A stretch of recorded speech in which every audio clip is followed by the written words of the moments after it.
Mga kababayan, Super Crayola Singiwi Jr. Nag-iyak-iyak siya, nagdrama-drama siya. Bakit? Akala ko ba strong ang personality? Akala ko ba balat kalabaw?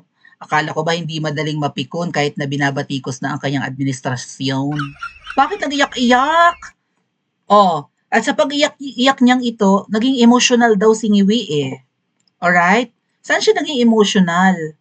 Sa interview with, parang may interview siya with, sino to?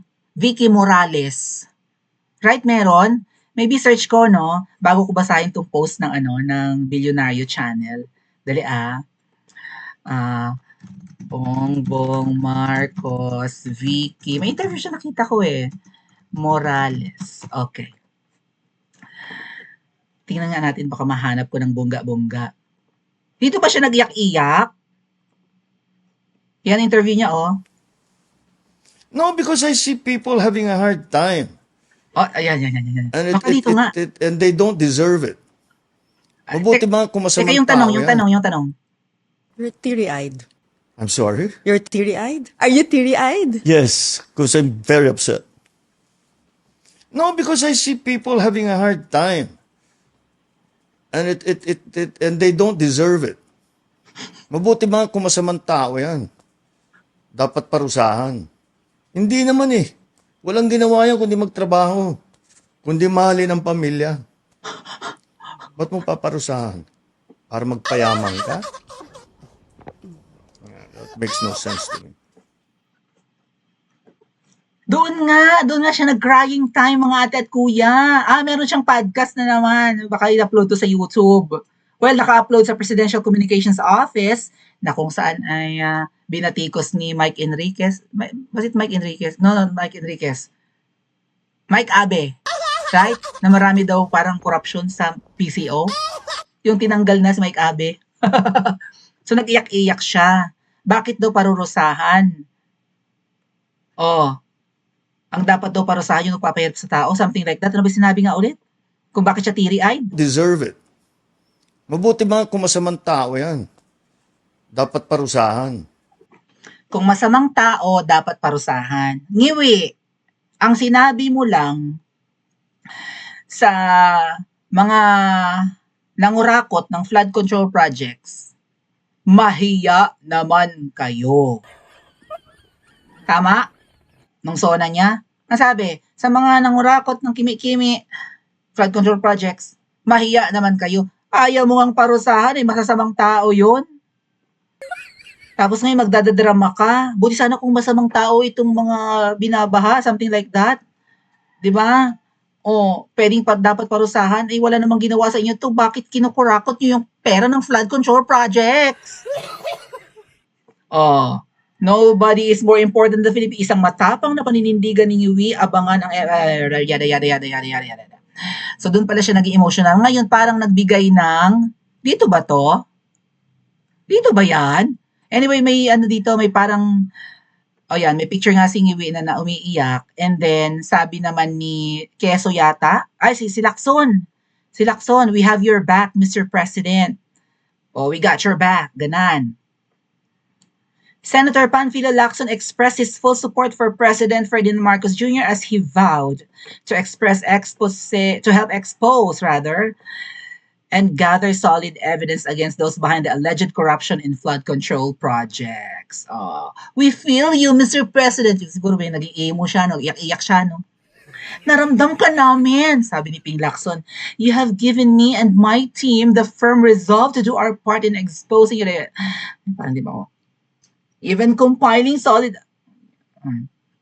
You have given me and my team the firm resolve to nail these greedy flood control profiteers and their cohorts before. Naniniwala kayo sa drama ni Yui?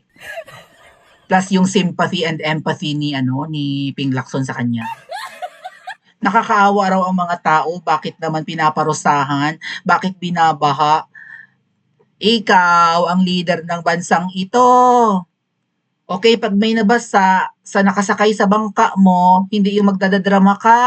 Hampasin mo ng padel, ng sagwan, yung mga nagsasagwan ng bangka mo. O bakit palpak ang pagpapatakbo ng bangka mo? Ikaw nga actually ang titimon. Hampasin mo ng sagwa ng matauhan. Hindi yung sasabihin mo, mahiya naman kayo, nakakaawa naman yung pasahero natin ng bangka, nababasa. Ni hindi mo nga mapaltan ang House Speaker na allegedly siya yung leader ng mga buhaya na nagnanakaw ng pera ng flood control projects. Hindi mo nga mapaltan, ano ka ba, weak? Mahina ka bang leader? May crying-crying ka pa? So, naiyak ba kayo sa pag-iyak ni Ngiwi? Teary-eyed raw siya eh. Hindi raw deserve naman. Hindi pala deserve eh. Lalong hindi deserve ng mga Pilipino na mabiktima ng mga adik. May nagagahasa, may nananakawan, may napapatay. Dahil wala na sa tamang pag-iisip ang mga adik sa Tiabo. Hindi deserve ng mga Pilipino na nanganganib ang buhay. Hindi rin deserve ng mga Pilipino, lalo na yung nag-criticize sa'yo, na manganib ang buhay namin. Napatago-tago kaming parang daga. Speaking of daga, hindi namin deserve ito. Panahon ni Tatay Digong, lahat may kalayaang bumatikos. Kahit kaming mga DDS, binabatikos namin ang miyembro ng gabinete niya. Purgang-purga sa batikos namin si Francisco Duque III ng Department of Health nung panahon ng pandemic. Pero lahat may kalayaang yumawyaw. Sinusunog pa nga yung effigy ni PRRD ng mga rallyistang makakaliwa. Ngayon, wala na si Renato Reyes. Wala na nagsusunog ng effigy mo. Walang bumabati ko sa'yo. Grabe, barubali ng media noon si Tatay Digong. Ngayon, ang media ang bait sa'yo. Hindi deserve ng mga Duterte supporters ang nangingilag. At umiiwas na batikusin ka, iilan na lang ang naglalakas loob. Hindi namin deserve ang kapalpakan mo, 3 taon na ganyan, binabaha ang Pilipinas, konting ulan. Tapos ang gagawin mo lang, magdadadrama ka. Sabi mo, galing sa bibig mo, dapat parusahan. Ang masasamang tao. Ang tanong, ang paparusahan nyo lang mga contractors? Hindi nyo paparusahan ang taga-DPWH? Ang mga politikong kasabwat sa bidding at sa mga projects na yan? Ang mga bangko na nagre-release ng pera para sa mga projects na kasabwat ng mga contractors, pati yung mga bangko kung saan idinideposito ang nakaw na budget sana ng flood control pero napupunta sa mga may-ari ng firm, construction firm. Pera ng mga Pilipino yan na. Galing sa buwis namin yan na. Galing sa dugo at pawis namin yan na. Hindi lang galing sa sweldo, galing din sa mga dagdag na buwis sa tubig, sa kuryente. Right? Sa internet, sa pagkain, sa serbisyo. Pera namin yan na. Hanggang iyak ka na lang?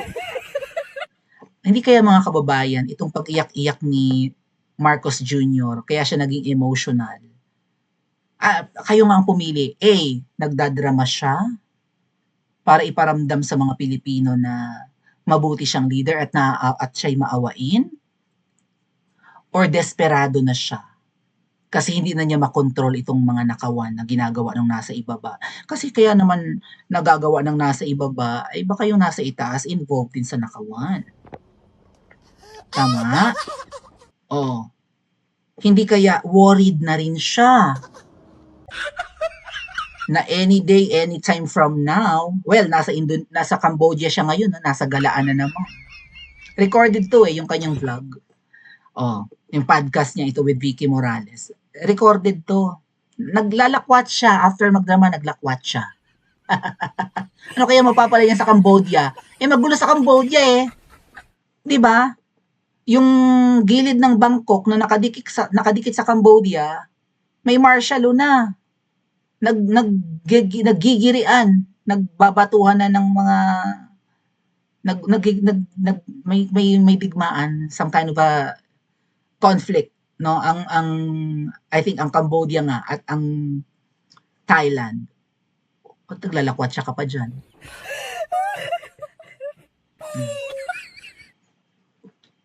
Kung totoong mahal mo ang mga Pilipino at naiiyak ka, isantabi mo ang trip mo. Anong ginawa ni Tati Digong nung nagpunta ng Russia? Pinungutol ang trip niya sa Russia.